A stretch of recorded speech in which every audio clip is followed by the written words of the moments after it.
Congressman Tim Walz. I thought he was giving me a standing ovation before I started. No, we love Walz. Oh, yes. But Congressman Tim Walz is from the 1st Congressional District, which runs all the way close to the southern part of the border and up to Rochester and up part of the eastern side. Oh,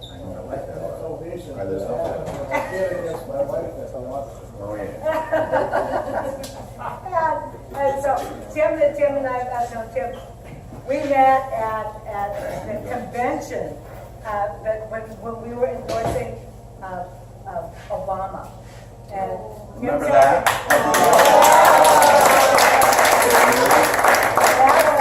He happened to sit down next to me, and I've got, two sons have been in the service, 1 career service, and 2 career service grandchildren. And he's part of the National Guard. You're the highest ranked enlisted person. Yeah. The people who work. The people who work. And that's what my kids are. They're enlisted too. So we connected right away. So anyway, here you are, Tim. Welcome to our group. This is Meeker, McCall, and Sibley counties. Fabulous. You're kind. And I know you have the hot dish. I'm impartial to hot dish. You know how Franken does this congressional hot dish competition? Gets more coverage than anything else we do. We could pass a budget and they'd not cover it, but we do the hot dish. So he's had it 6 times, and I've won 3 of them. So we have a special plated hot dish. It's the only thing that keeps my mother-in-law with me, because I said the politics, and she is from Stewart. And her father, Milo Wacker, was a county commissioner in McLeod County. So they're from that family up there. But she always says, when she goes to the church things, whatever, they say, oh, your son-in-law is a congressman. And she said she's always bracing for the hell that comes with that. But she always says, oh, yes, he is, and he wins that hot dish competition every year. But behind every successful congressman is an astonished mother-in-law. And Nancy, thank you for all you do.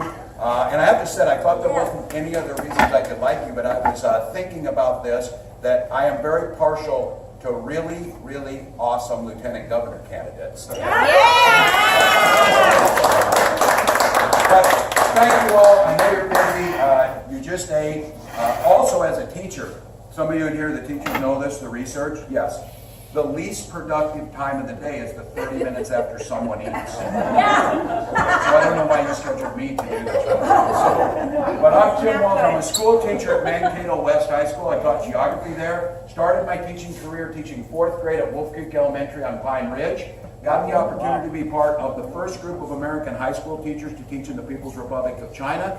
They taught me Mandarin and then dropped me into a Cantonese-speaking area to teach high school in Chinese. That's the equivalent of teaching you French and sending you to Germany. So, but I did that, came back home, was teaching out in western Nebraska, there was this wonderful English teacher, young English teacher next door to me, and I always would go up to her at lunch and I would say, Miss Whipple, tell me where you're from again. I'm from Minnesota, Minnesota. And I said I love hearing that. That wonderful English teacher became my bride, Gwen.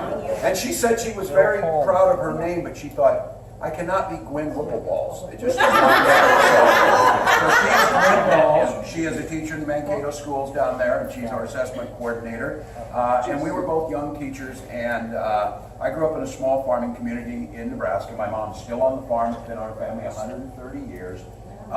Graduated with 24 kids in my class, 12 were cousins. And I joined the National Guard in between them when I was 17, ended up spending the next 24 years, some active time in there, and then and retired out, as Nancy said, as a command sergeant major. But my wife and I were talking about this. We were 2 young professionals. We were teachers. And we started looking, and she would always joke and say, she goes, Tim, you did your Peace Corps time in China. I'm doing mine in godforsaken Nebraska. Let's move to Minnesota.